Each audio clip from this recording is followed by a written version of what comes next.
স্বাদের জিনিস কিন্তু অল্পই ভালো, তাই না? তাহলে দেখেন, আজকে ইলিশ মাছ রান্না করব। আমি মনে করি ইলিশ মাছই ভালো রান্না করার জন্য, খাটনি নেই।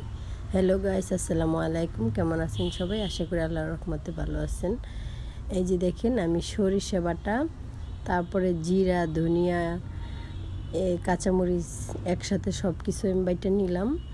কারণ সরিষা বাটাটা তো ইলিশের মধ্যে না দিলে ইলিশই মনে হয় না, সেই জন্য একটু সরিষা বাটা তো দেওয়াই লাগবে।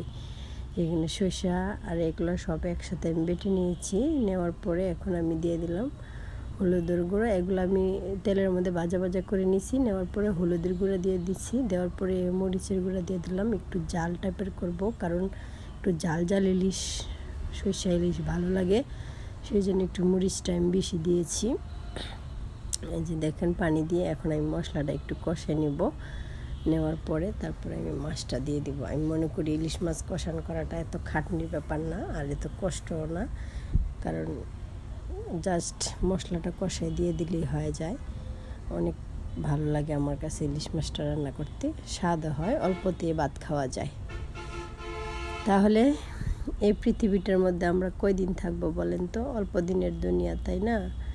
তাই নিজের আমলটাকে ঠিক রাখতে হবে আমাদের। আমরা যাই কিছু করি না কেন, আমাদের জীবনটাকে সুন্দর রাখতে হবে, আমাদের মনটাকে ঠিক রাখতে হবে, আল্লাহ রাসূলের দিকে যেন আমরা থাকতে পারি, ওই চেষ্টা করতে হবে। শয়তান তো সবসময় কান্দে মানুষের বসেই থাকে বিপদে নেওয়ার জন্য। সবসময় শক্তি রাখতে হবে, সরল বল ঠিক রাখতে হবে, মন ঠিক রাখতে হবে, যেন শয়তানের ডাকাতে আমরা না পড়ি। এই যে দেখেন, পেয়ারা নিয়ে আসছি। বাচ্চারা পেয়ারা খুবই পছন্দ করে, আর আমার কাছেও পেয়ারাটা ভালো লাগে। পেয়ারার মধ্যে আছে ভিটামিন এ, খুবই পছন্দের খাবার একটা। আর পেঁপে দিয়ে তো মাছ দিয়ে অনেক মজা লাগে। আর এদিকে দেখেন, কচুরচুরি ভর্তা করেছি, খুবই পছন্দের একটা ভর্তা। কার কাছে কেমন লাগে জানি না, আমার কাছে অনেক পছন্দ, অনেক ভালো লাগে। আর এদিকে ছোট মাছ দিয়ে আমি